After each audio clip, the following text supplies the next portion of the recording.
This week on Open China, Morag, if you please show the world your 8.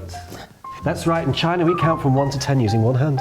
1, 2, 3, 4, 5, 6, 7, 8, 9, 10! In China we count from 1 to 10 using just one hand. Now it looks a little bit complicated, but it's actually easier when the other hand is grossly distracted stuffing your face with noodles. Yeah, those are some pretty nimble digits you've got going on there, David. Oh, why thank you. Yes, you might think you see some folks fighting in the streets even, but actually they're just saying 10 at each other.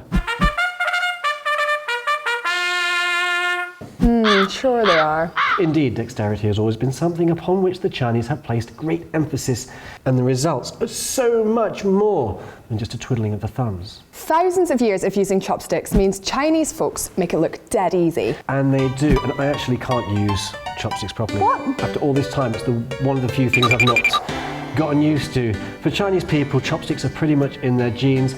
For me, the results of using chopsticks are pretty much all over my genes. Now, Morag, have you ever been tempted to have a fiddle with the likes of this?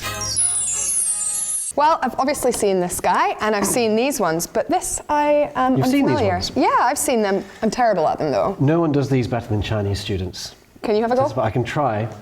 They're supposed to spin them around their fingers. Yeah, but they go round. Yeah, I'm doing it wrong.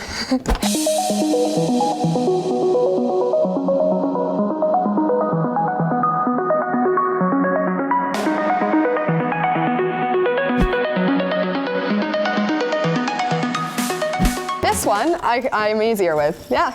This one's not so much a dexterity thing. This is more of a fad, a modern fad, I would say. Yeah. But that light bit is quite nice. I like that. Funky, right? Okay, talk to me about these guys. Let's say one wanders into any park in any Chinese city, and you're most likely to encounter a Chinese senior citizen spending his or her time there, and there's a good chance they'll be wielding a set of these steel-balled beauties. Or these walnuts, and that's because they're believed to help keep the mind stay clear as one matures in life. So you should keep hold of those. Do they work? So there's a saying in China, 心灵手巧, which literally means sprightly heart, deft hands. These days we do a lot with our thumbs. But since the days of old, and in China that's very old, this kind of dexterity has been revered as the path to the prosperous life. Yes, there were no factories and economies were based entirely on human labour, which of course relies on the hands, yes. For most, it was all about what you could do with them. Take, for example, this piece of eggshell pottery over here. The clue is in the name. It's under 1 millimetre thick.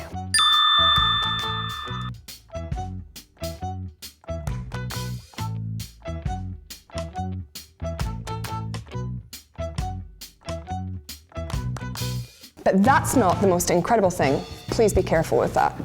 Because the amazing thing is that it was made almost 4,500 years ago.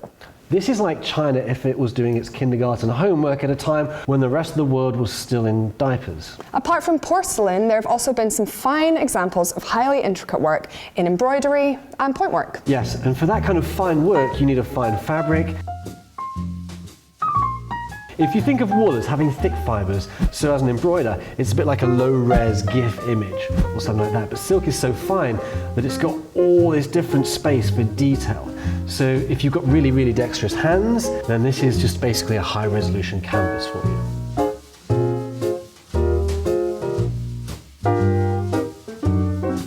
These examples are some lovely works, and they are embroidered with the feathers of small birds, I believe. They are. Not something practiced today, but at the time very much a standout, gorgeous creation. Of course, none of this would be possible without the idea of refining the dexterity, and it's this precision practice down the ages, just like with these toys, that control can be achieved to produce great works. Unless you have really, really small hands like me.